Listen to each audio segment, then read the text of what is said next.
Hey guys, and welcome to our story for tonight. Imagine you are in Prague, but not the Prague of tourist crowds and souvenir shops. It is the turn of the 17th century. The night air is thick with the smells of coal smoke, roasting meat, and something else. A strange metallic tang from the alchemists' workshops that dot the crooked alleyways of the old city. You're walking on cobblestones slick with a recent rain, the gas lamps casting long, dancing shadows that make you question what is real and what is merely a trick of the light. In your hands, you clutch a heavy, leather-bound book. Its vellum pages filled with a script nobody can read and illustrations of plants that don't exist. You have a feeling that this object is either the key to understanding the universe or a madman's beautiful, intricate joke. This is a world of emperors and magicians, of plagues and philosophy, a place where science and superstition are still locked in a slow, awkward dance. Frankly, given the state of sanitation and the casual political intrigue, you probably wouldn't survive this. So before you get properly settled, take a moment to like the video and subscribe, but only if you genuinely enjoy what we do here. We love to see where everyone is tuning in from, so please feel free to drop your city or country and the local time in the comments below. It's always a quiet thrill to see our little community stretching across the globe. Now dim the lights, maybe put on a fan for some gentle ambient hum, and let's all just relax into our journey for tonight. You feel the weight of the book in your satchel, a dense, mysterious burden. The year is not yet fixed, but it hovers around 1600, and you are John Dee, a man of intellect and influence, once the trusted advisor and astrologer to Queen Elizabeth, the First of England. But those days of royal favor feel like a lifetime ago.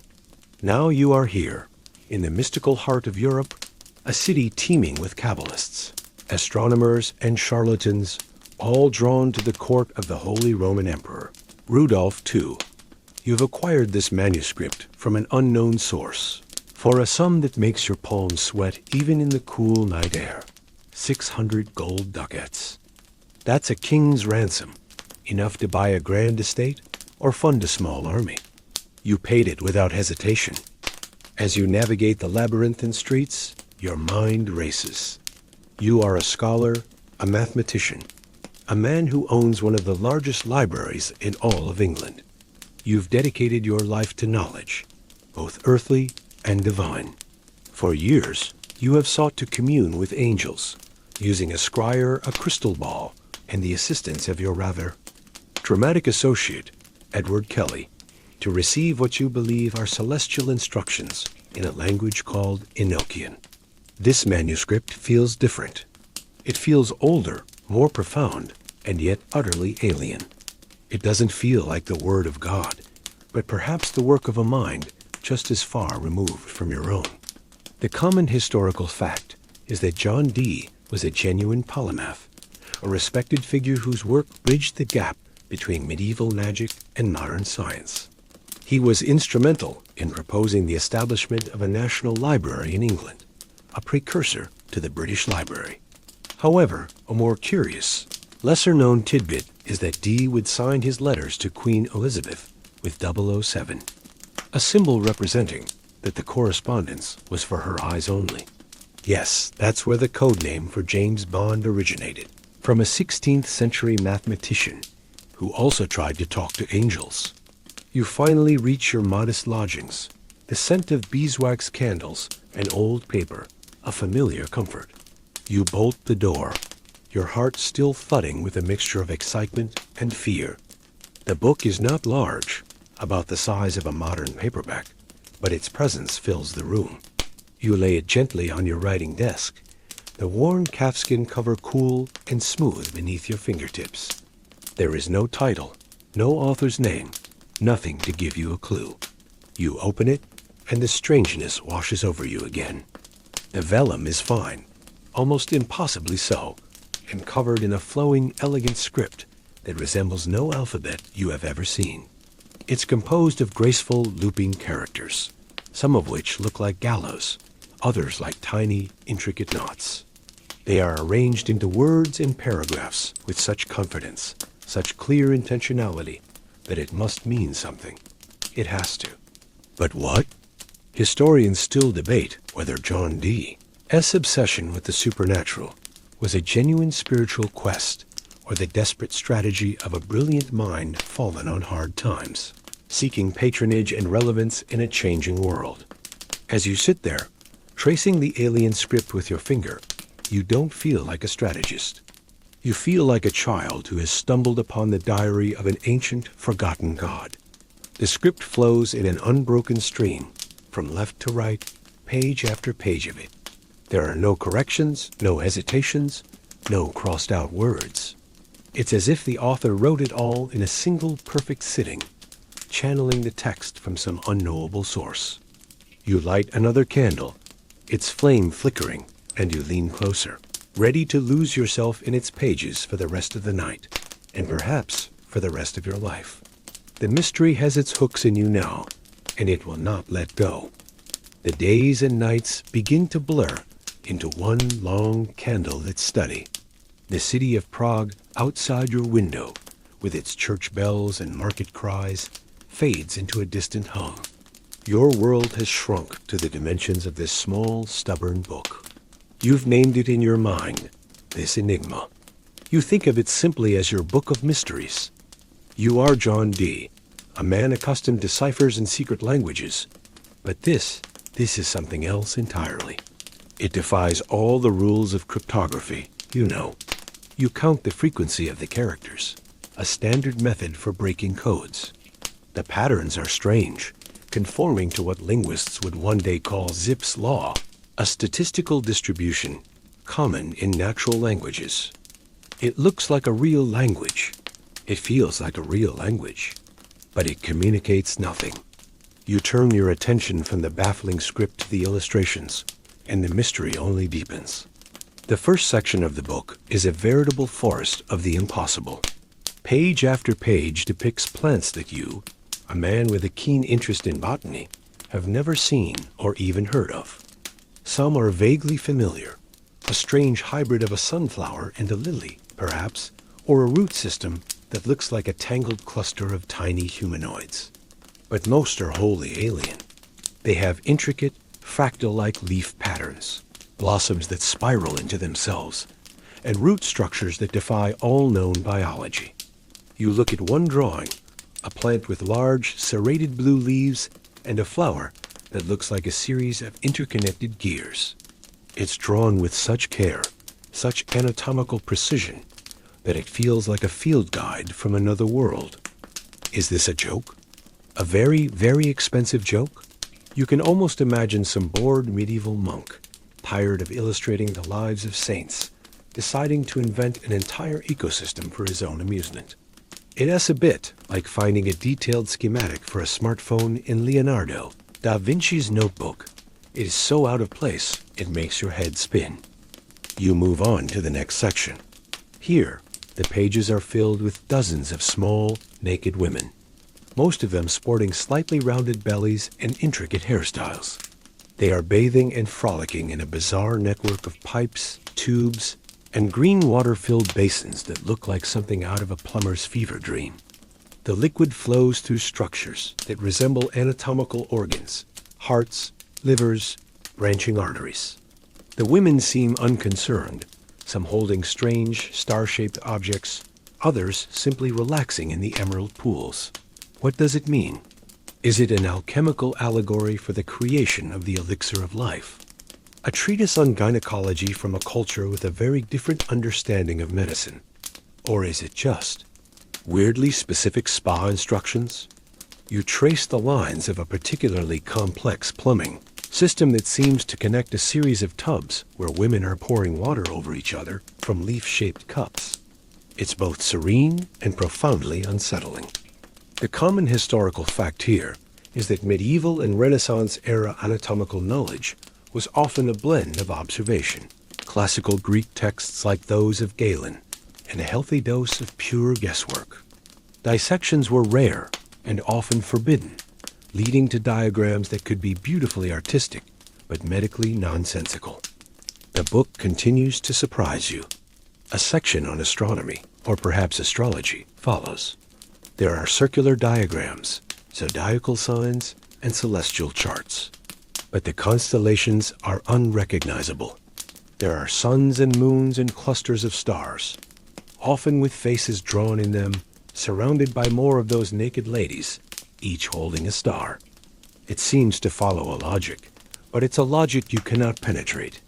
Historians still debate whether these astrological charts represent an unknown celestial event, a completely fictional star system, or a complex symbolic map unrelated to the actual sky. You, John Dee, who cast the astrological chart for Queen Elizabeth's coronation, can make neither heads nor tails of it. It's like trying to read a map of a city you've never visited, written in a language you don't speak. A lesser-known fact about this era is the sheer variety of astronomical models being considered. While Copernicus's heliocentric model was gaining ground, many still clung to the Ptolemaic Earth-centered system, or hybrid models like the one proposed by Tycho Brahe, where the Sun orbits the Earth and the other planets orbit the Sun. In this intellectual chaos, a completely alien star chart might have seemed less impossible than it does today. You find yourself talking to the book, whispering questions into the silent room. Who made you? What are you trying to say? The vellum pages, smooth and cool, offer no reply. Your obsession grows. You neglect your correspondence, your other studies, even your angelic communications. Edward Kelly grows impatient, accusing you of trading divine wisdom for a nonsensical picture book. He might be right, but you can't stop. The book is a locked room, and you are convinced that you, John Dee, are the only one who can find the key. You feel the ghost of its creator at your shoulder, a silent, mocking presence. The creator could have been a genius, a mystic, or a madman. Or maybe, just maybe, they were all three. You press on, fueled by coffee, a relatively new and exciting beverage in Europe, at the time and the burning desire to be the one who finally cracks the code. The 600 gold ducats you spent on the manuscript weigh heavily on your mind, not just as a sunk cost, but as a ticking clock. Your finances are precarious, and your position in Prague is far from secure. You need a patron, a powerful and wealthy benefactor who can support your research and, more importantly, appreciate the profound significance of the object in your possession. And in all of Europe, there is no patron more powerful, more wealthy, or more obsessed with the esoteric and the strange than the Holy Roman Emperor himself, Rudolph II. You decide it's time to seek an audience. The manuscript is your key to the castle. Getting a meeting with the emperor is no simple task. His court is a swirling vortex of supplicants, artists, scientists, and occultists, all vying for his attention and his gold. You have to navigate a complex web of chamberlains and functionaries, each with their hand out for a small gift to speed your request along. It's like trying to get tech support, but with more roughs and fewer useful answers. You leverage your reputation as a renowned English scholar, dropping the name of Queen Elizabeth I whenever you can. It's a bit of a gamble. Your relationship with the English court is strained, but here in Prague, the name still carries a certain mystique. Finally, after weeks of careful political maneuvering and a bit of judicious bribery, you are granted an audience. You walk through the hallowed halls of Prague Castle, a sprawling complex of palaces, churches, and fortifications overlooking the city. You clutch the manuscript to your chest, its familiar weight a strange comfort. You are led into the emperor's private chambers, a space that is less a royal court and more the world's most extravagant cabinet of curiosities, his famous Kunstkammer. The air is thick with the scent of spiced wine and old wood. The room is a testament to one man's insatiable curiosity and boundless wealth. You see celestial globes, intricate clockwork automata, and paintings by the great masters.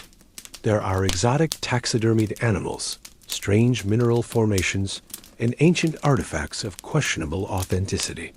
You catch a glimpse of what is claimed to be a unicorn's horn in reality, a narwhal tusk, a common and prized deception of the era. This is a well-known historical fact. Renaissance cabinets of curiosity were the precursors to modern museums, mixing art, natural history, and outright oddities without any clear distinction. They were a microcosm of the owner's worldview, an attempt to own and understand the entire universe in a single room. And there, amidst the clutter of wonders, is Rudolph II. He is not a kingly figure in the traditional sense. He is melancholic, reclusive, and prone to fits of deep depression. He has largely abandoned the day-to-day business of governing to his ministers, preferring the company of his collections and his alchemists. But his eyes, when they land on you, are sharp and intelligent. He is a man who understands value, not just in gold, but in knowledge and mystery. You present the manuscript. You explain its history, or what you know of it. You mention, with a touch of theatricality, that you believe it to be the lost work of Roger Bacon, the 13th century Franciscan friar and proto-scientist. This is a calculated move. Bacon, or Dr. Mirabilis as he was known, was a legendary figure, rumored to have possessed secrets of optics, explosives, and eternal life. Attaching his name to the book gives it a pedigree, a historical weight it otherwise lacks. It's a bit like claiming a weird YouTube video was actually a lost Stanley Kubrick film. Rudolph takes the book. His long, slender fingers trace the incomprehensible script. He flips through the pages, his expression unreadable. He lingers on the botanical illustrations, then on the baffling diagrams of the bathing women. You hold your breath. A lesser-known and rather odd fact about Rudolph's court is his deep fascination with the giant, 4.5-foot-tall painter, Peter Bruegel the Elder's The Tower of Babel, which he owned. He was captivated by the idea of a lost universal language and the folly of man's attempt to reach the heavens. This manuscript, with its own lost language, would have struck a deep chord with him. Historians still debate whether Rudolph II's patronage of the occult was a sign of genuine intellectual curiosity or a symptom of his deteriorating mental health, a retreat from a world he could no longer control. You see a flicker of something in his eyes, not madness, but pure, unadulterated fascination. He sees what you saw. He feels the pull of the enigma. He looks up at you, and for the first time, he speaks. His voice is quiet, almost a whisper.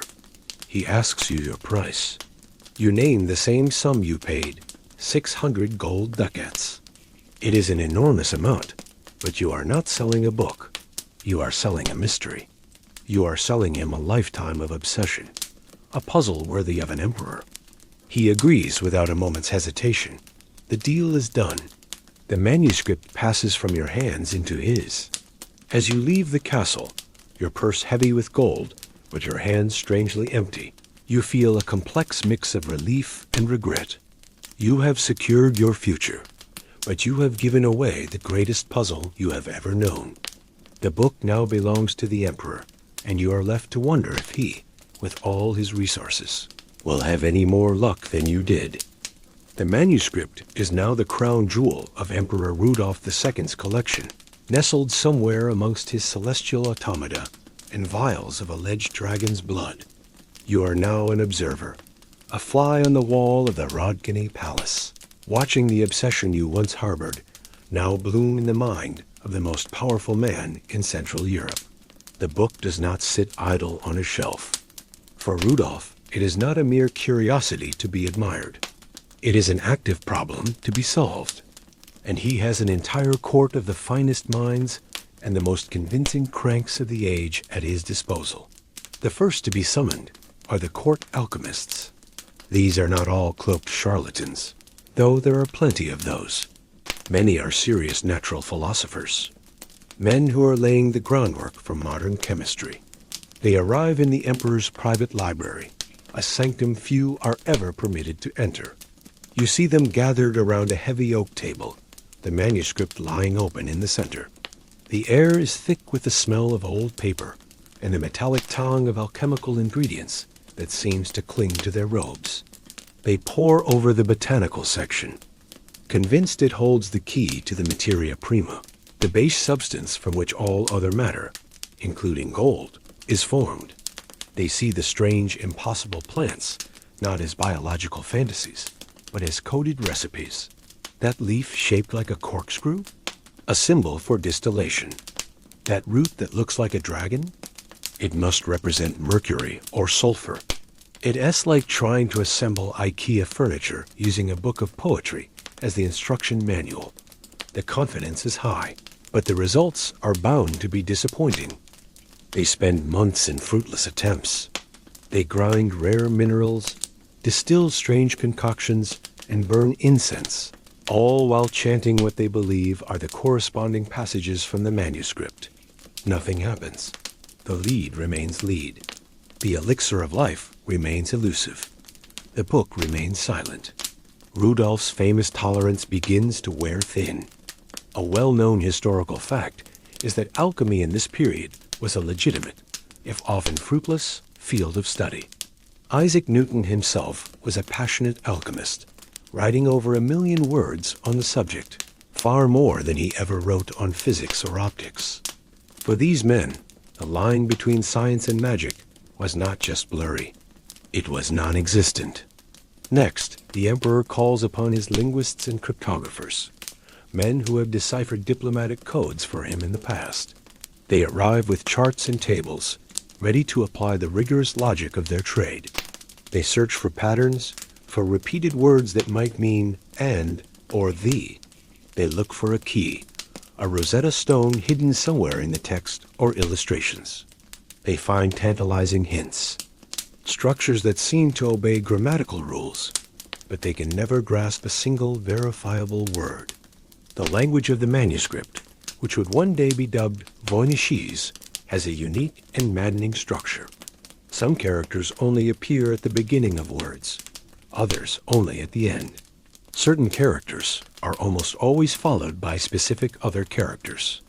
It has rules, but they are not the rules of any known language or any standard cipher. A lesser known and rather nerdy tidbit is that the entropy of Voynichese, a measure of its randomness and complexity, is actually lower than that of Latin or English, but similar to languages like Chinese or Polynesian. This suggests it isn't random gibberish, but it doesn't behave like a simple substitution cipher either, which tends to preserve the entropy of the original language. Frustration mounts within the castle walls. Rudolph, prone to deep bouts of melancholy, becomes more reclusive. He spends hours alone with the book, simply staring at its pages as if hoping to absorb its meaning through sheer force of will. He has the greatest minds in his empire working on the puzzle, and they are all failing. His court, once a vibrant hub of intellectual ferment, begins to feel the chill of his disappointment. The hopeful atmosphere curdles into one of paranoia and suspicion. Was he swindled? Was the Englishman, John Dee, a clever con artist?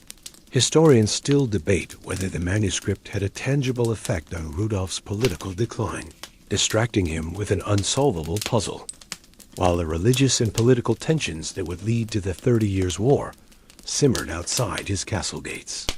You watch as one of the court physicians, Jacobus Horsecki de Tiepenheck, also known as Sinopius, becomes the book's new keeper. He was an expert in herbal medicine and the director of Rudolph's botanical gardens. He seems to have acquired the book from the emperor, perhaps as a gift, or perhaps as payment for some service. He even signs his name on the first folio, a faint inscription that will be a crucial clue for future researchers centuries later. He, too, is convinced the book contains profound medical secrets. He spends the rest of his life trying to match the unearthly plants in the book to real-world herbs, hoping to unlock powerful new remedies. He fails. The book has claimed another mind, another lifetime of work. It sits in his library, a beautiful, frustrating monument to the limits of knowledge, waiting for the world outside to change. and for the next leg of its long, silent journey to begin. The quiet, obsessive world of Emperor Rudolph's court cannot last. Outside the gilded cage of Prague Castle, Europe is a powder keg. The year is 1618, and the tensions between Catholic and Protestant factions in Bohemia have finally exploded into open conflict. It begins with a dramatic and slightly absurd event known as the defenestration of Prague, where two Catholic governors and their secretary are thrown out of a castle window by Protestant nobles. Miraculously, they survive the 70-foot fall, a fact the Catholics attribute to divine intervention, and the Protestants attribute to the large pile of manure they landed in. This event, a mix of high political drama and low comedy, ignites the 30 Years' War, a conflict that will devastate Central Europe for a generation. You are no longer a scholar or an observer in a quiet library. You are now caught in the chaos. The world has been turned upside down. Prague, once a center of art and philosophy, becomes a spoil of war, besieged and captured. The magnificent collections of Rudolph II, who had died a few years prior, are plundered by invading armies. Swedish soldiers cart off priceless artworks and scientific instruments. In this turmoil, the manuscript begins a journey through the shadows of history.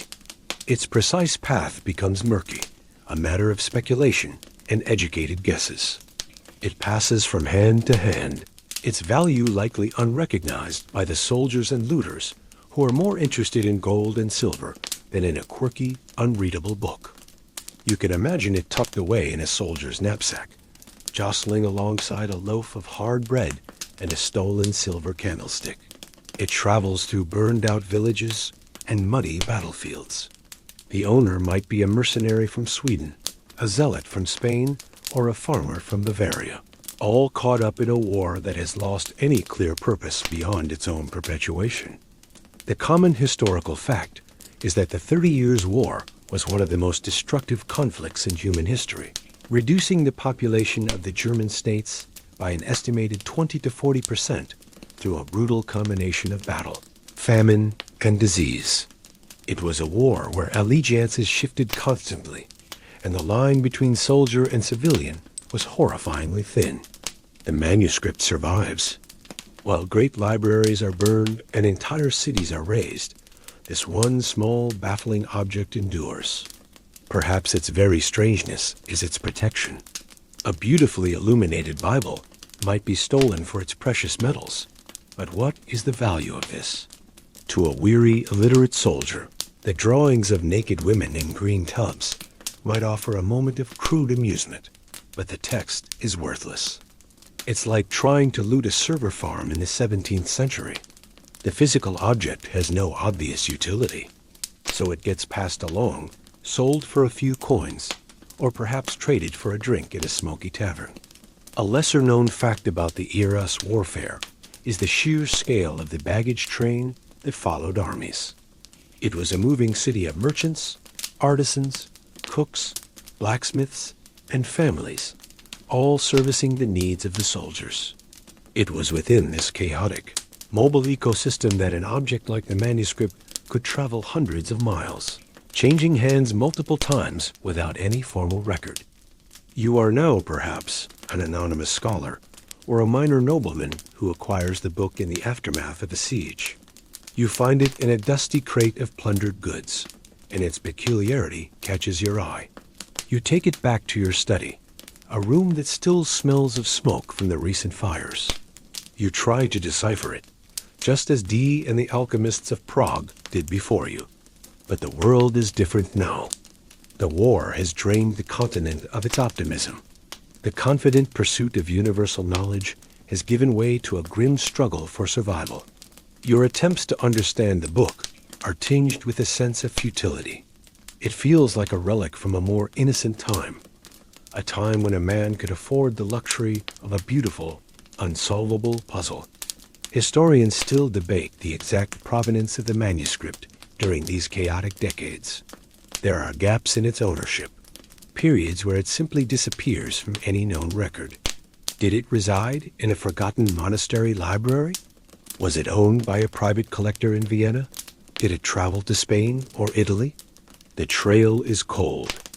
All we know is that it resurfaces sometime in the mid-17th century, back where it all began, in the city of Prague.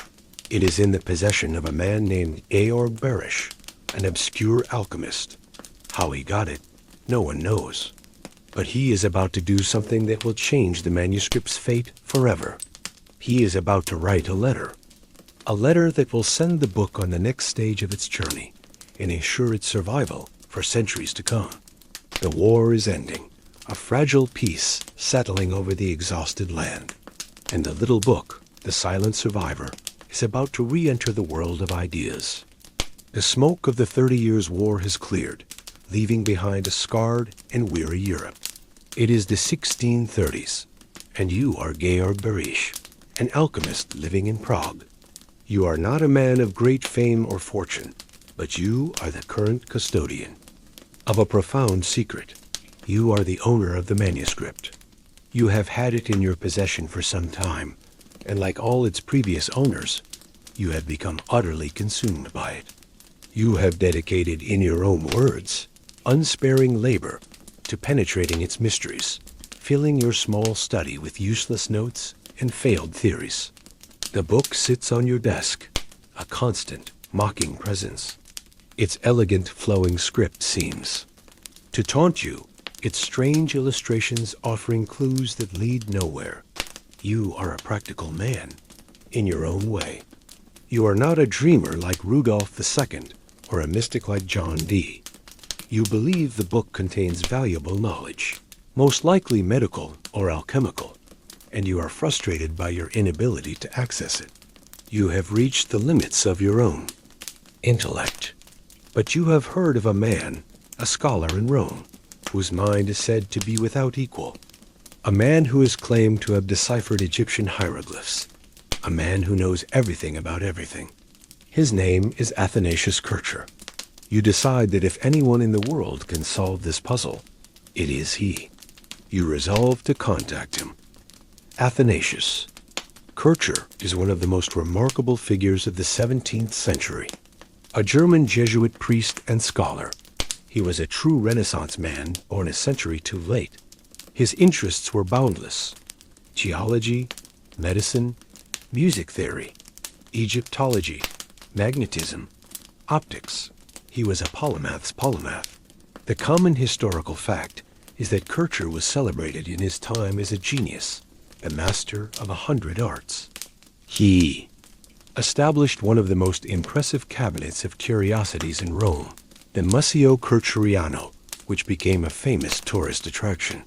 He was, in many ways, the 17th century equivalent of a superstar academic and a viral content creator, all rolled into one. He built a cat piano, a bizarre hypothetical instrument that would prod cats to yowl at specific pitches. Thankfully, he probably never actually built it. So you, Georg Berisch, sit down and compose a letter. You write in careful Latin, explaining the situation.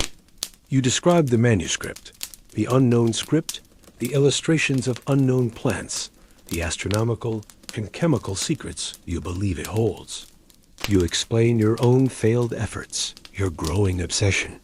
You make a proposal. You will send Kircher a transcription of some of the pages. You hope that he, with his vast knowledge, can shed some light on the matter. You are essentially cold emailing the most famous intellectual in Europe with an unsolvable problem. It's a bold move. You send the letter off on the long journey from Prague to Rome, and you wait in Rome. The letter and the transcriptions arrive at the Collegio Romano, the Jesuit headquarters where Kircher works. Kircher is intrigued. The mysterious script is exactly the kind of challenge he relishes. A lesser-known fact about Kircher is that despite his fame as an Egyptologist, his translation of hieroglyphs was almost entirely wrong. He worked under the mistaken assumption that hieroglyphs were purely symbolic and mystical, not phonetic. He would take a single symbol and write entire pages of complex, esoteric interpretation about it. He was a brilliant man, but his imagination often outpaced his evidence. He saw patterns and profound meanings everywhere, even where there were none. This makes him, ironically, the perfect person to be fascinated by the Voynich Manuscript. He is a man primed to see a deep, hidden wisdom in its baffling pages. Kircher writes back to Berish, expressing his keen interest. An exchange of letters begins, a slow correspondence carried by travelers and merchants across the Alps. Berish, however, is protective of his treasure. He is reluctant to send the actual book to Rome, perhaps fearing he will never see it again. He wants Kircher to solve the puzzle, but he doesn't want to give up the prize. Historians still debate the true nature of Berish's feelings for the book. Was he genuinely seeking knowledge, or was he hoping Kircher's analysis would make the book more valuable, something he could sell for a great price? Whatever his motives, he holds on to the original manuscript. This correspondence continues for years. Berish grows old. He eventually dies, his life's great puzzle unsolved. The manuscript passes to his friend, a man named Jan-Marek Marcy, who will finally fulfill Berish's wish. The book's journey to Rome is about to begin. The year is now 1665, or possibly 1666. You are Jan-Marek Marcy, a physician and scientist from Prague, and a friend of the late Georg Berish. Upon Berish's death, you have inherited the mysterious manuscript. You are a prominent man of science.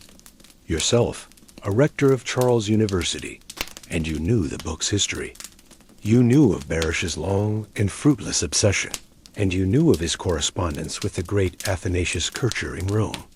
You believe, as Berish did, that the book's secrets are profound, and that Kircher is the only man alive who can unlock them. You decide to finish what your friend started. You will send the book to Rome. You sit down at your desk to write a cover letter to accompany the manuscript.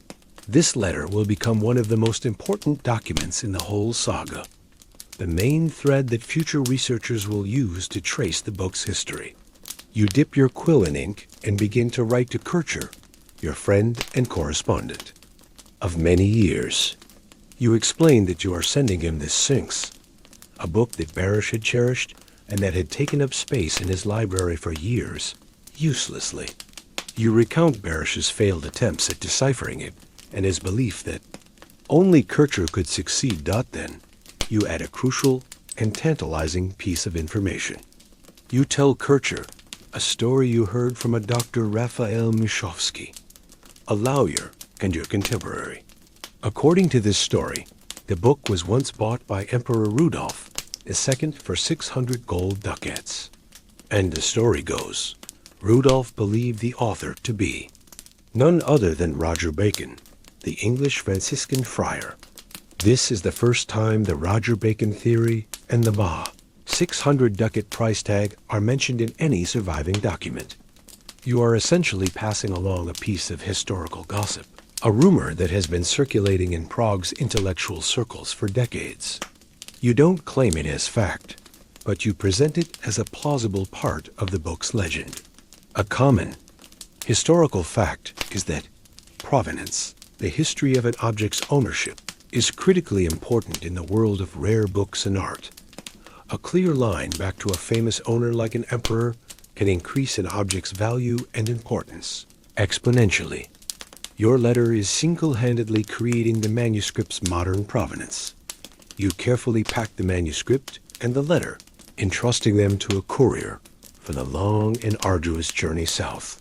You feel a sense of purpose, of fulfilling a friend's last wish. You are sending the Sphinx into the lair of Oedipus, the one man who might be able to solve its riddle. It's a grand intellectual gesture. A lesser-known and rather charming fact about Jan-Marek Marcy is that he was a pioneer in the physics of impact, corresponding with Galileo about the motion of pendulums and publishing work on how collisions work.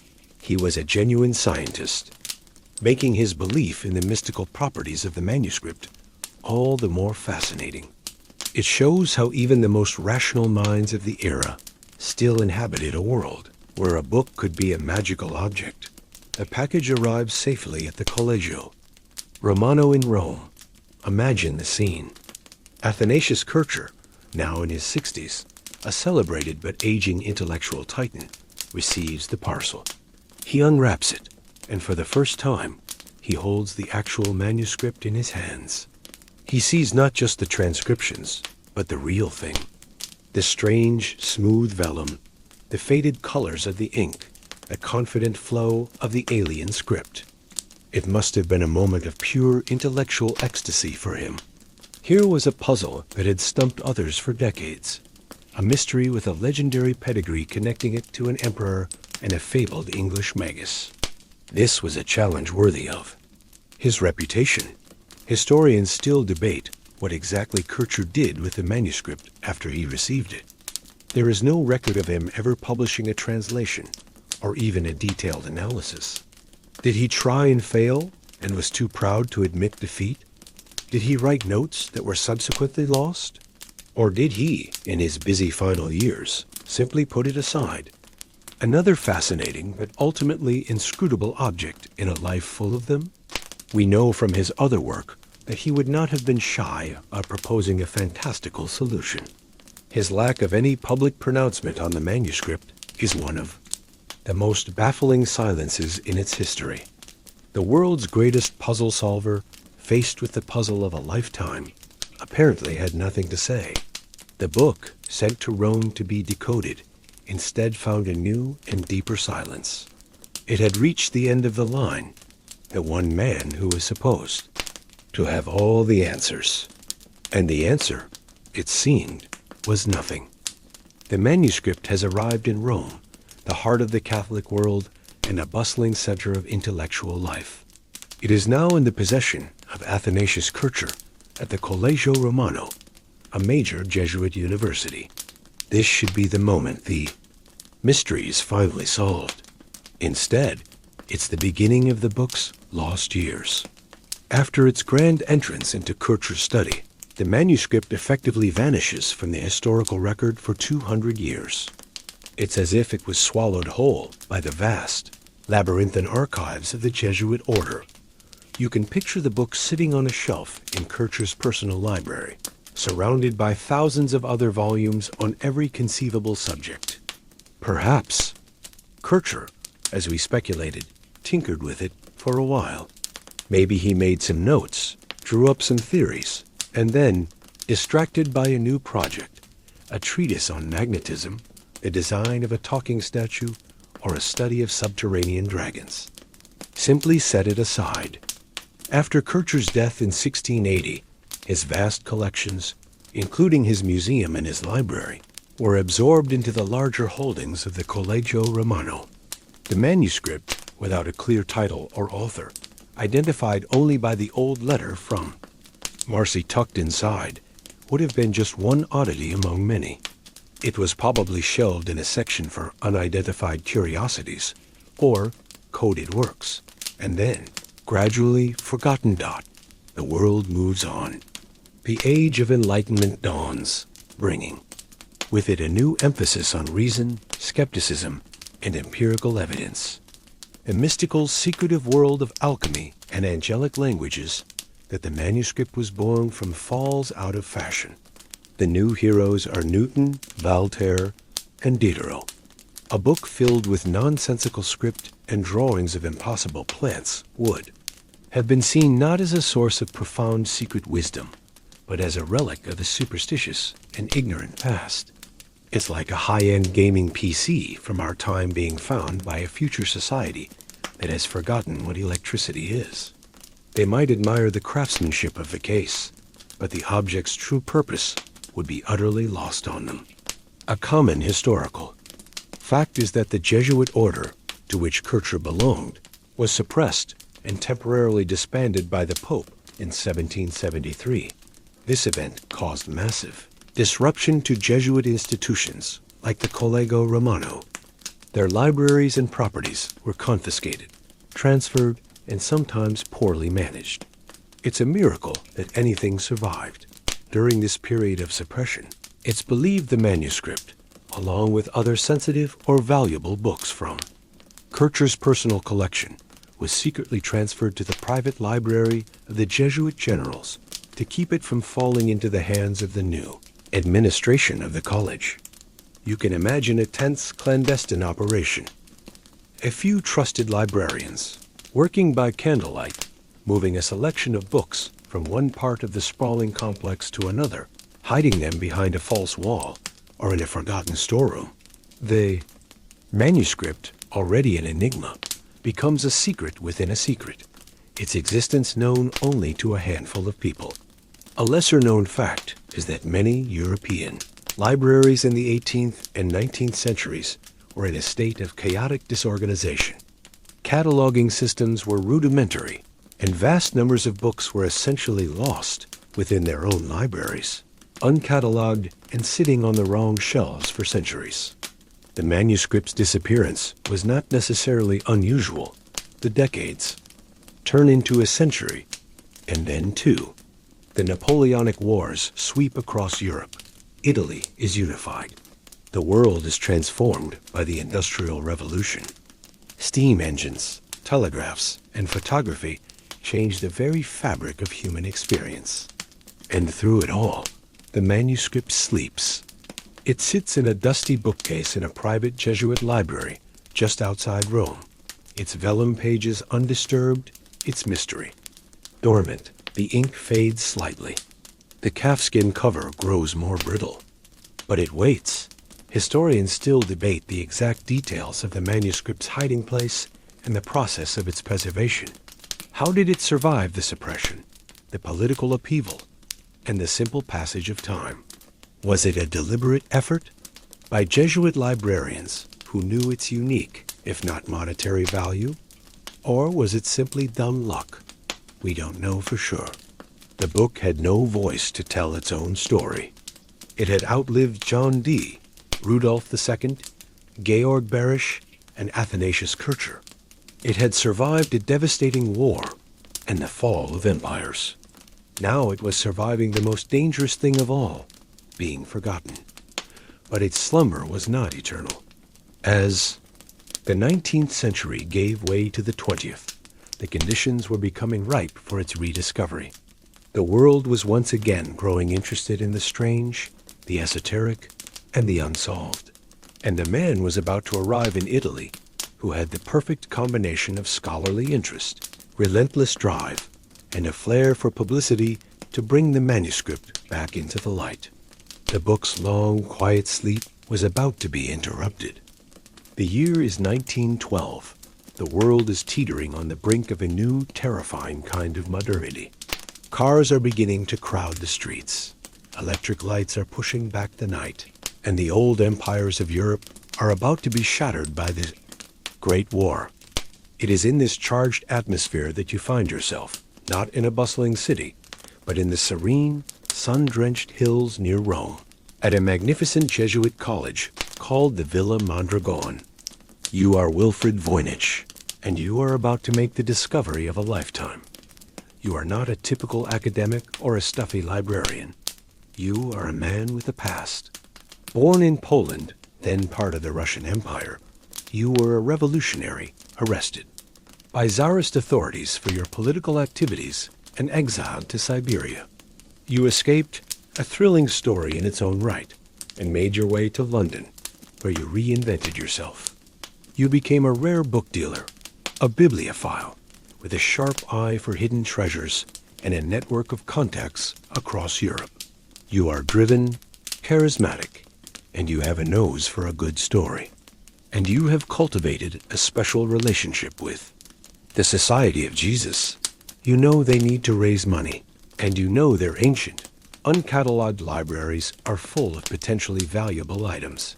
You've been given permission to sift through chests of old books at the Villa Mondragon, a former papal palace that now houses a Jesuit school. The Jesuits are hoping you'll find a few valuable items they can sell to fund renovations. You are in a dusty, forgotten room, the air thick with the sweet, decaying smell of old paper and leather. Sunlight streams through a grimy window, illuminating dancing dust motes. you open a large wooden trunk. It's filled with codices and manuscripts that haven't been touched in generations. You begin to sort through them, your expert hands assessing the age of the vellum, the quality of the bindings. Most are predictable: theological treatises, forgotten histories, copies of classical texts. It's a common historical fact that many of Europe's great libraries were built on the collections of monasteries and religious orders, which for centuries were the primary centers of book production and preservation. Then you see it. It's a small, unassuming volume bound in dark, wrinkled vellum. It has no title on the spine. It feels different from the others. You pull it out. It's strangely light. You open it, and your heart skips a beat. The pages are filled with a script you have never seen before, a flowing alien alphabet that is at once elegant and utterly baffling. And the illustrations, my goodness, the illustrations. Bizarre, unidentifiable plants. Naked women bathing in strange green fluids connected by impossible plumbing. Cryptic astronomical charts. You are a man who has handled thousands of rare books. You have seen it all. But you have never seen anything like this. This is not just a rare book. It is a unique one. It is a mystery bound in leather dot. Tucked inside the cover is a letter. It's old, the ink faded, the paper brittle. You carefully unfold it. It's in Latin, dated 1665 or 1666. It's the letter from Jan Marek Marcy to Athanasius Kircher. As you read it, the story begins to unfold. The mention of Roger Bacon. The sale to Emperor Rudolph II for 600 ducats. Your mind, the mind of a brilliant book dealer and a natural-born storyteller, immediately grasps the significance. This isn't just an anonymous, weird book. This is a book with a legend. It's a book that has passed through the hands of emperors and geniuses. It has a narrative, and a narrative is something you can sell. A fascinating, if lesser-known, tidbit about Wilfrid Voynich is that his wife, Ethel Voynich, was a famous novelist, author of The Gadfly, a hugely popular book in the Soviet Union. They were a power couple of literature and revolution. He knew the power of a good story better than anyone. Historians still debate the exact circumstances of the sale. Voynich's own account is the only one we have, and he was a master promoter. Did he find it exactly as he said? Or did he know what he was looking for, having heard rumors of a hidden Kircher library? Did the Jesuits know its potential value, or did they sell it to him as part of a bulk lot of unimportant books? The details are lost to us, shrouded in the convenient fog of a private transaction. What is certain is that he acquired the manuscript. He purchased it from the Jesuits, and the book, after 2 centuries of quiet slumber, was his. You, Wilfrid Voynich, carry the manuscript out of the Villa Mondragon and back into the 20th century. You know you hold something extraordinary in your hands. It is not just a potential fortune, it is a legacy. You will be the man who brings this mystery to the world. The manuscript will no longer be the property of forgotten alchemists or reclusive emperors. It will become the Voynich Manuscript, forever linked to your name. Your journey with the book is just beginning, and you are determined to make it a famous one. You are Wilfrid Voynich, and you have returned to America with your prize. The year is 1915. The world is at war. But in the United States, there is a fervent public appetite for sensational discoveries and unsolved mysteries. You are not just a book dealer. You are a showman. You understand that the value of the manuscript lies not just in its vellum and ink, but in the story you can build around it. And you are a master storyteller. You begin a carefully orchestrated campaign to introduce the Roger Bacon cipher manuscript to the world. Your first step is to establish its historical bona fides. You lean heavily on the letter you found tucked inside, a Marcy letter from 1665. This is your anchor. You present the story of Roger Bacon, the 13th century Dr. Mirabilis, as near certain fact. Bacon was a perfect choice. He was a real historical figure, a Franciscan friar, and a brilliant scholar who wrote about optics, alchemy, and even hinted at future inventions like gunpowder, flying machines, and telescopes. A common historical fact is that Bacon was imprisoned late in his life for his suspected novelties in teaching, which fueled his posthumous reputation as a persecuted genius who had to hide his greatest discoveries in code. He was the perfect, mysterious author for your mysterious book. You are essentially creating a brand for the manuscript. You begin to circulate photostatic copies of the pages to scholars and institutions, inviting them to take a crack at the code. You approach classicists, linguists, botanists, and astronomers. This is a brilliant marketing move. Each attempt, whether successful or not, adds to the manuscript's mystique. Each baffled expert becomes another chapter in its legend. The newspapers start to pick up the story. Mysterious cipher of Friar Bacon baffles scientists. You give interviews describing the thrill of your discovery in the dusty Jesuit villa. You are not just selling a book. You are curating an international intellectual phenomenon. It's a bit like a modern tech CEO launching a new product with a series of cryptic teasers and a flashy keynote event. One of the first prominent scholars to take the bait is Dr. William Romaine Newbold, a professor at the University of Pennsylvania. Newbold becomes obsessed. He stares at high magnification photographs of the script, and he begins to see something that no one else has. He notices that each individual character of the Voynich script seems to be composed of even tinier, microscopic pen strokes. He convinces himself that these are not accidental artifacts of the quill pen, but a second, hidden layer of codeiform of micrography. He believes these tiny symbols represent an ancient Greek shorthand system, a lesser-known and rather tragic fact about Newbold is that he nearly blinded himself from the eye strain of his work, spending countless hours peering through a magnifying glass at the pages. His dedication was absolute. Based on this incredibly complex and subjective method, Newbold produces a translation. It is spectacular. He claims the manuscript reveals that Roger Bacon had invented not only the microscope, but also the telescope centuries before their official invention. He deciphers passages that describe seeing the spiral shape of the Andromeda, galaxy something impossible without a powerful telescope, and cells in fallopian tubes, which would require a microscope. Newbold's solution makes international headlines. For a brief moment, it seems the mystery is solved. The manuscript is hailed as one of the most important scientific documents in history. However, other scholars are deeply skeptical. They point out that the microscopic pen strokes look an awful lot like the natural cracking and crazing of old ink on vellum. The shorthand symbols Newbold sees are so small and ambiguous that one could read almost anything into them.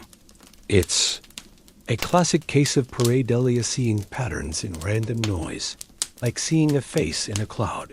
It's a Rorschach test, and Newbold is seeing what he wants to see.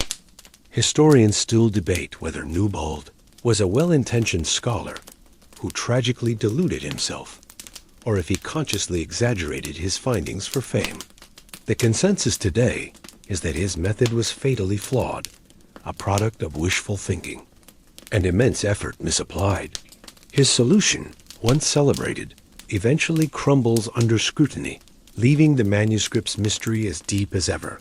You, Wilfred Voynich, are not dismayed by Newbold's failure. In fact, it only adds to the book's allure. The Sphinx has claimed another victim. You continue to promote the manuscript, organizing exhibitions and lectures. You hold on to it for the rest of your life, never selling it, perhaps because you know no price could ever match the fame and intellectual cachet it has brought you.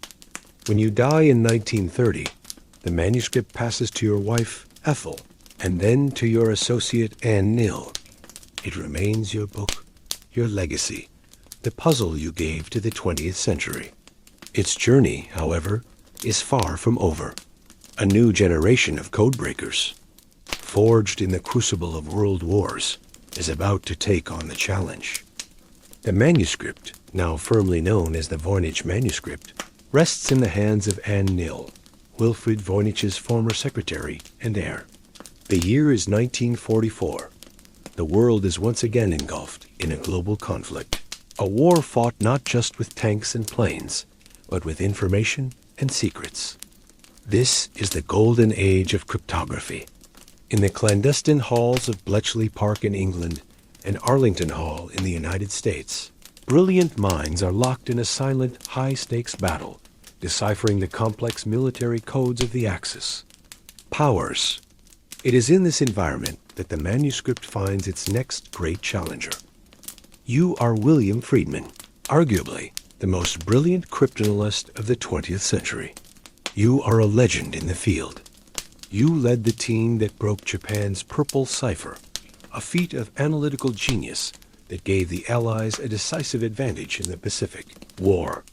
You are a man who eats impossible codes for breakfast. You see patterns where others see chaos. You have dedicated your life to the principle that any cipher created by the human mind can be solved by the human mind. So when you and your wife, Elizabeth Friedman, a brilliant codebreaker in her own right, are approached by Anne Nill to examine the Voynich Manuscript, you see it as the ultimate professional challenge. This is the Mount Everest of historical ciphers.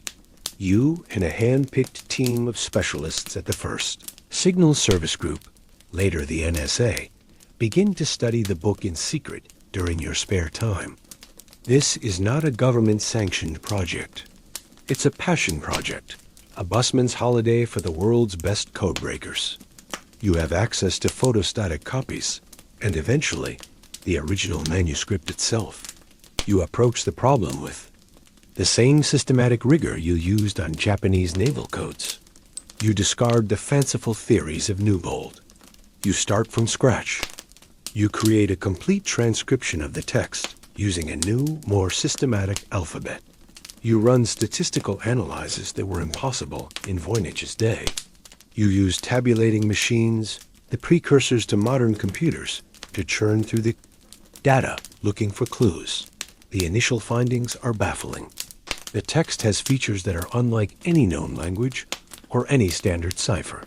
For example, there are almost no words that are shorter than 3 letters or longer than 10.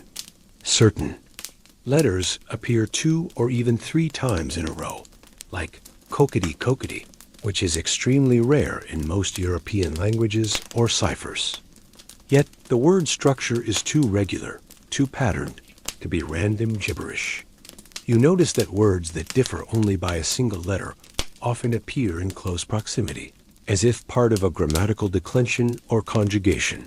The language, or cipher, has an internal logic, but it's a logic that seems designed to frustrate analysis.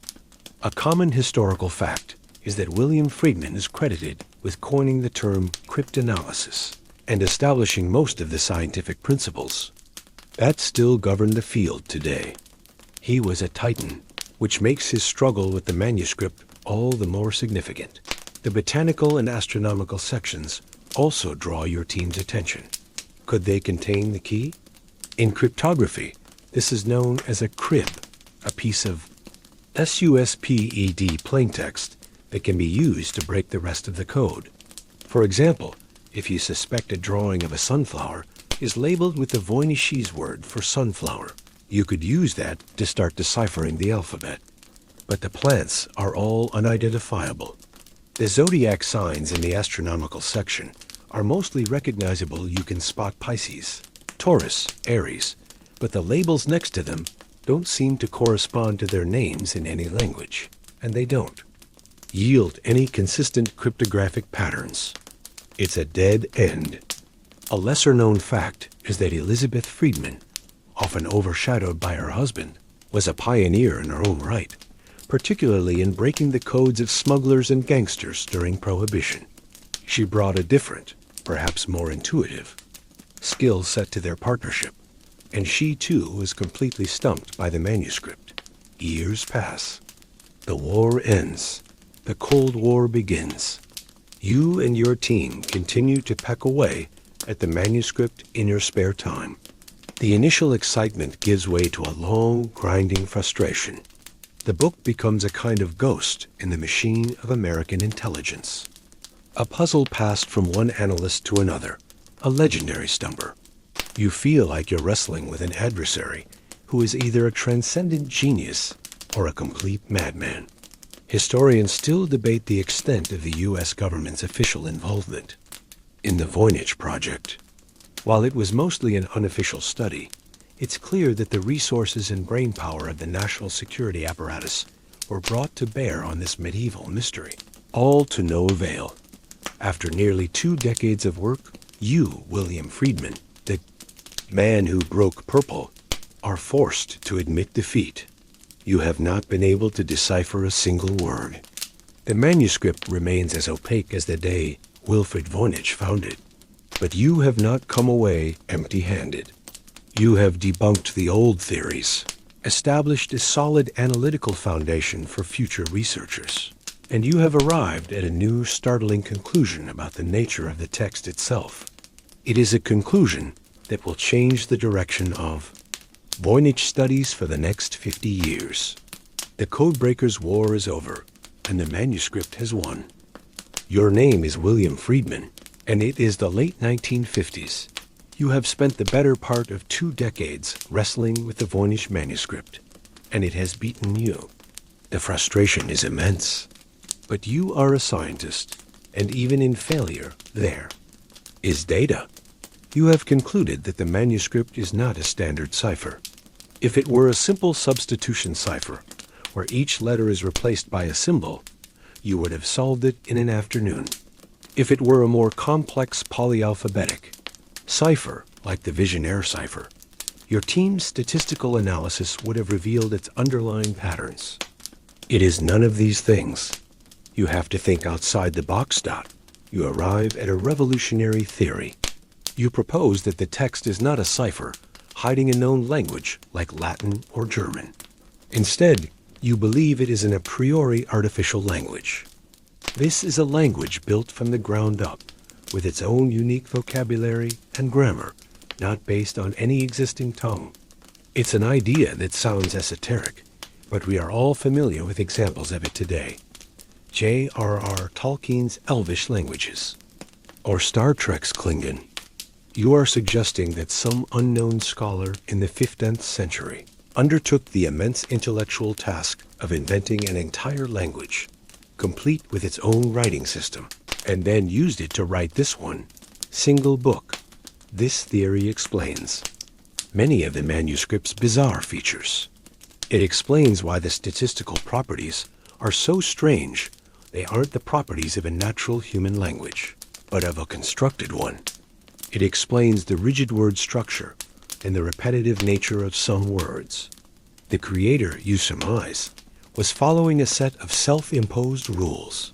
For example, perhaps all words for plants had to start with the prefix "cock," and all words for stars had to end with "ed."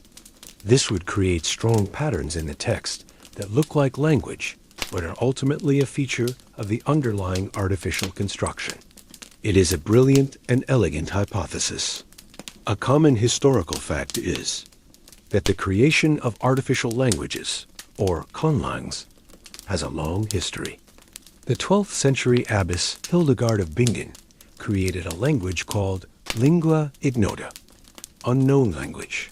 And in the 17th century, philosophers like John Wilkins proposed universal, philosophical languages designed to be perfectly logical and unambiguous. Friedman's theory places the Voynich author within this intellectual tradition. In 1962, you and Elizabeth Friedman co-author a paper titled The Most Mysterious Manuscript, which lays out your findings and your artificial language theory. Sends shockwaves through the small community of Voynich researchers. It is a devastating blow to those who believed the book contained the lost secrets of Roger Bacon or a cure for cancer. If you are right, The manuscript is not a repository of hidden knowledge encoded in Latin. It is a repository of knowledge in a language that only one person ever knew. And since that person is long dead, the book is, for all practical purposes, unreadable. The key is not just lost. The key never existed for anyone but the author. It's like finding a beautifully written hard drive, but the operating system and all the software were custom built by the owner and died with them. However, your theory has a darker corollary. If someone had the intellectual horsepower to invent a whole language, they also had the intellectual horsepower to create a text that looks like a language but is actually meaningless. This opens the door to the most cynical theory of all, that the manuscript is an elaborate and brilliant hoax. Perhaps the author, a clever con artist, created the book with the express purpose of selling it to a wealthy, gullible patron like Rudolph II.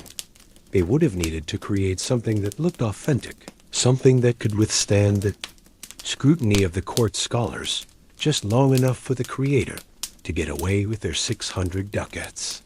A lesser-known fact is that Friedman himself, in private letters, leaned towards this hoax theory in his later years. He famously wrote, "The book must be an early attempt to construct an artificial or universal language." It was a deliberate hoax. Historians still debate the merits of the artificial language versus the hoax theory. If it's a real constructed language, it's a work of singular genius. If it's a hoax, it's also a work of singular genius.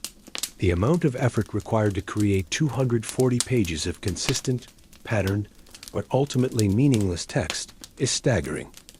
Who would do such a thing? And why? The motivation remains a puzzle dot in 1969, and Nil, the manuscript's longtime owner, decides its journey as a private possession is over. She sells it to another rare book dealer, Hans P. Krauss, for a reported $24,500. Krauss, in turn, hopes to sell it for a massive profit, listing it for $160,000. But he finds no buyers. The manuscript, thanks to Friedman's work, is now famous for being indecipherable. It's too famous to be a private trophy, and too baffling to be a scholarly asset. In the end, unable to sell it, Krauss donates the Voynich Manuscript to Yale University's Beinecke Rare Book and Manuscript Library, where it is given the simple, official designation, MS 408. It is finally in a permanent public home, accessible to all. The era of private ownership is over. The era of modern scientific analysis is about to begin. The manuscript is now safely housed at Yale's Beinecke Library, a stunning modern building that looks like a giant marble cube. It rests in a climate-controlled vault, but its pages have been digitized in high resolution, making it accessible to anyone in the world with an internet connection. You are no longer a single historical figure, but part of a global, decentralized network of researchers, academics, amateur sleuths, computer scientists, and late-night enthusiasts. The mystery has gone open source. The 21st century brings a whole new set of tools to bear on this 15th century problem. The first and most important modern test is carbon dating. For centuries, the manuscript's age was based on the Marcy letter and stylistic analysis. But in 2009, a team from the University of Arizona is given permission to take tiny samples from 4 different pages of the vellum. The results are a bombshell.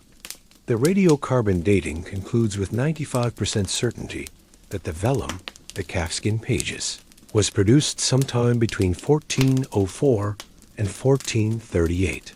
This is a common historical fact that completely rewrote the Voynich timeline. It definitively proves that the manuscript could not have been written by Roger Bacon, who died in 1294. It also makes it highly unlikely that it was a hoax perpetrated by Wilfrid Voynich himself, a theory some skeptics had proposed. The book is genuinely a product of the early 15th century, the heart of the early Italian Renaissance. This new time frame places the book in a fascinating historical context. This was the era of the architect Brunelleschi, the sculptor Donatello, and the early humanists who were rediscovering the lost knowledge of Greece and Rome. It was also a time of great intellectual ferment in northern Italy, a crossroads of trade, science, and art. The new dating focuses the search for the author on this specific time and place. Could the creator have been an obscure Italian engineer, a physician from Padua, or an eccentric artist from Florence? With the age of the vellum established, the next question is the ink. Is the ink from the same period? In 2009, a separate analysis is done on the inks used throughout the manuscript. The Macron Research Institute in Chicago examines the chemical composition of the text and the colored drawings. They find that the ink is a typical iron gall ink, a mixture of iron sulfate, tannic acid from oak galls, and a binder like gum arabic. This was the standard writing ink used throughout the Middle Ages and the Renaissance.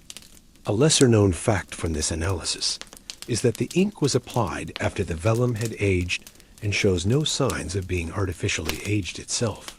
Furthermore, the analysis reveals that the text was written with a quill pen and flows smoothly, with no unusual pauses or hesitations, suggesting the author was fluent in the script. They were not laboriously copying symbols they didn't understand. This lends weight to the idea that it's a real known script to the author, whether it's a cipher, a real language, or a fluidly written hoax. The physical evidence seems clear. The manuscript is an authentic 5th-10th century artifact, but this only deepens the central mystery. Who in northern Italy in the 1420s created this? And why? Historians still debate the identity of the author, with dozens of candidates being proposed and subsequently dismissed. Was it Antonio Averlino, also known as Filarete, a Florentine architect and artist known for his somewhat eccentric and coded writings? Was it a member of a secretive religious or philosophical group, like the Cathars, writing in a secret script to avoid persecution?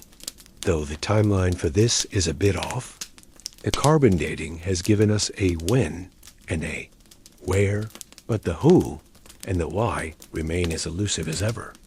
The digitization of the manuscript has also unleashed a flood of new theories, some more plausible than others. Online forums and blogs buzz with speculation. People analyze the plumbing in the balneological section and compare it to medieval spa designs. Botanists try to match the fantasy plants to real-world flora, with some claiming to have identified a handful of plants native to the New World, which would rewrite history, though these claims are highly contested. It has become a global crowdsourced effort. You can sit at your kitchen table, sipping your morning coffee, and examine the same pages that baffled John Dee and William Friedman. The book has never been more famous or more scrutinized. Yet, despite all our advanced technology, despite carbon dating and chemical analysis and the collective brainpower of the internet, the book's central secret remains intact. It has resisted our most powerful tools, just as it resisted the alchemists and the codebreakers. The next logical step, of course, is to turn the problem over to a non-human intelligence. The mystery has now entered the digital age in earnest. You are a data scientist, a linguist, or maybe just a curious programmer. You have downloaded the high-resolution scans of MS-408 and the complete, painstakingly created transcriptions of its text. The problem is no longer one of dusty archives, but of algorithms and processing power. The challenge has been handed over to the machines. You are going to ask an artificial intelligence to do what generations of human geniuses could not: read. The Voynich Manuscript, the first wave of computational analysis, which began in the late 20th century, focused on statistical patterns. These studies confirmed what Friedman's team had found. The text has a strange, non-random structure. It follows Zipf's law, and its word entropy is similar to that of natural languages. But these early computer analyzers couldn't get much further. The real revolution comes with the rise of modern machine learning and neural networks. These are AI systems designed to learn patterns from vast amounts of data, the same technology that powers Google Translate and voice assistants like Siri. And Alexa, the logical idea is to treat Voynich as an unknown language and see if an AI can figure out its structure or even translate it. In 2017, a team of Canadian computer scientists makes headlines. They train a neural network on the text of the Universal Declaration of Human Rights, which has been translated into 380 different languages. The goal is to teach the AI to recognize linguistic structures and to act as a universal translator. Then they feed it the Voynich text. The AI comes back with a hypothesis. It claims the language is a form of anagrammed or scrambled Hebrew and offers a translation of the first sentence. The translated sentence is convoluted but vaguely poetic. The news explodes across the internet. Has AI finally cracked the code? The excitement is short-lived. Hebrew scholars quickly examine the proposed translation and find it to be grammatically nonsensical and based on a highly improbable series of assumptions. It's another false dawn. The AI, in its eagerness to find a pattern, had created one of its own, just as Professor Newbold did a century earlier. This highlights a fundamental problem. An AI is only as good as the data it's trained on. If you train an AI to find a language, it will find a language, even in random noise. A common historical fact in the world of computing is the old adage, garbage in, garbage out. If the Voynich Manuscript is a hoax with no underlying meaning, then asking an AI to translate it is like asking it to find the profound philosophical meaning in a bowl of alphabet soup. The AI will spit out something, but it will be a reflection of its own programming, not the content of the soup. Despite the setbacks, the attempts continue. Other AI studies have focused on different aspects. One study suggested the language has a European structure, while another pointed to Semitic or East Asian roots. A different approach used AI to analyze the illustrations, trying to identify the plants. The AI proposed some matches to Central American flora, reigniting the New World theory. But again, the evidence is tenuous. A lesser-known tidbit from these AI studies is that they have been useful in debunking certain theories.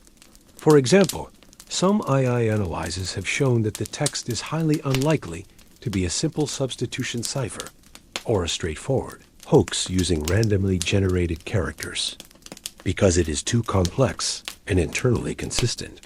The machines are good at telling us what the manuscript isn't, even if they can't tell us what it is. And so, the grand theories continue to swirl, now aided and abetted by computational analysis. Is it a lost language? Is it a sophisticated cipher? Is it the world's greatest hoax? The theories get more exotic, too. Could it be glossolalia, the phenomenon of speaking in tongues written down, the work of an undiscovered outsider artist, a medieval Henry Darger creating a private fantasy world? Or, as the late-night internet forums would have you believe, is it extraterrestrial in origin?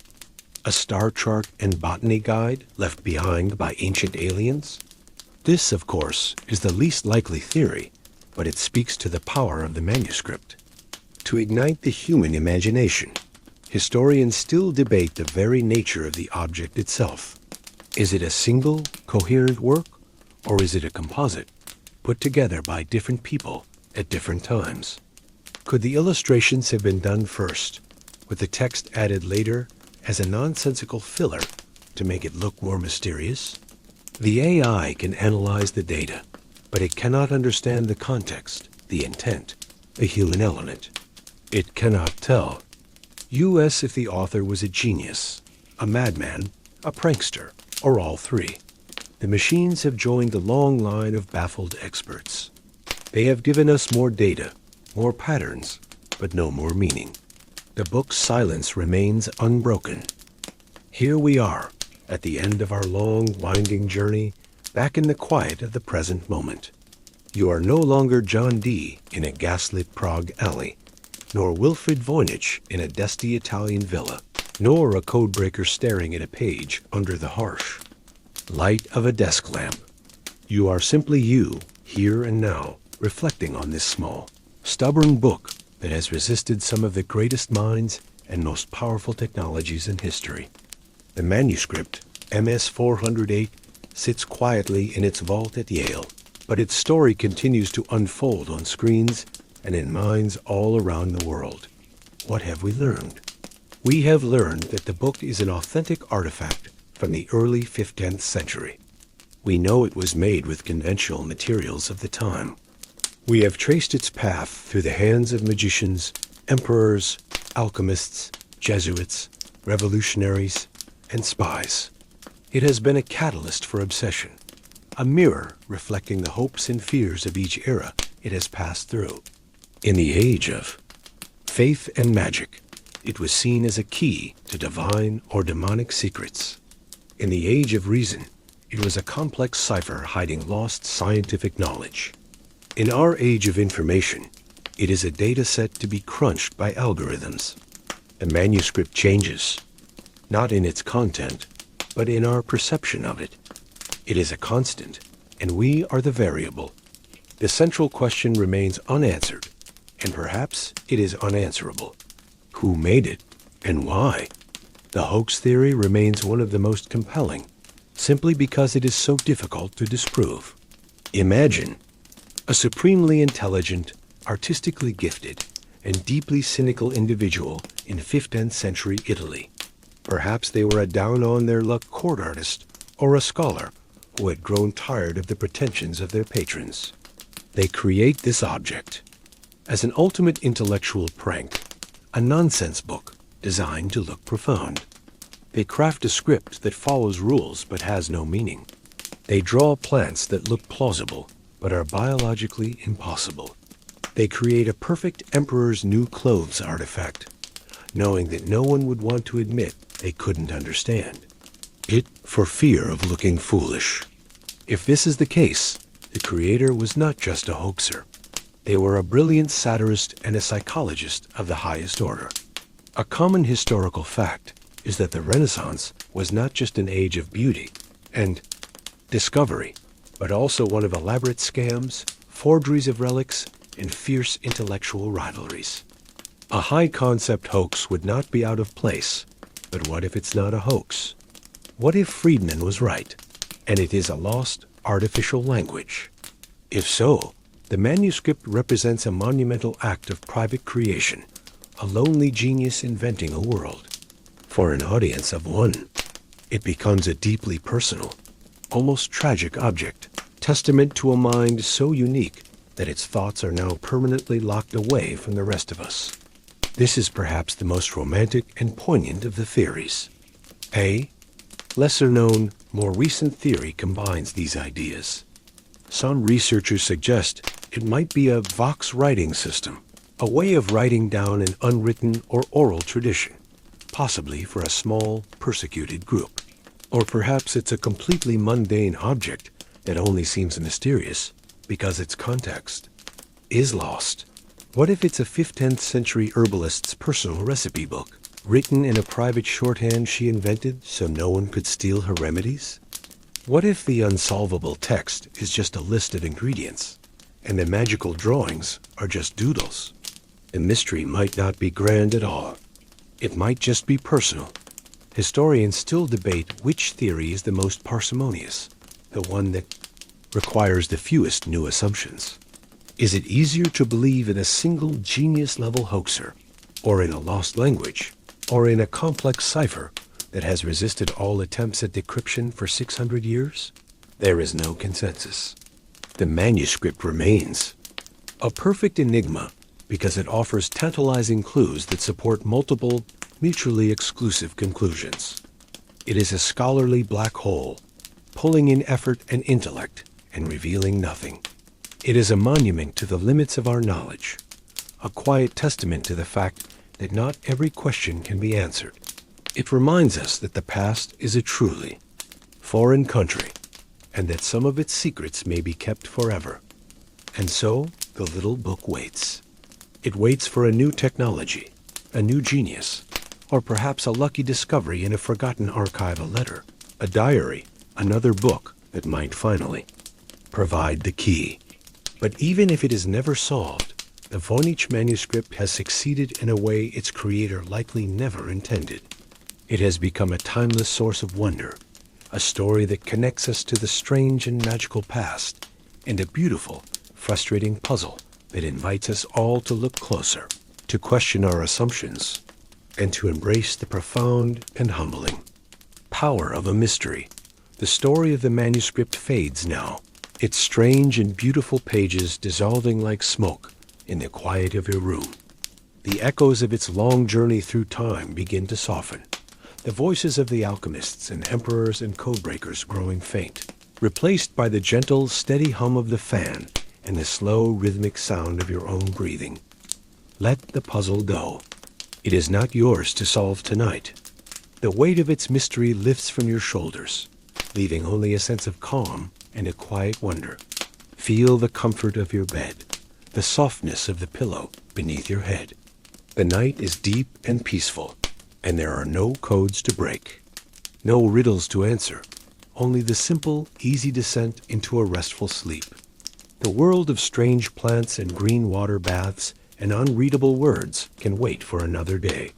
For now, there is only this moment of tranquility, this gentle letting go as you drift away into your own quiet, peaceful dreams. The story is over. It is time to rest. Sweet dreams.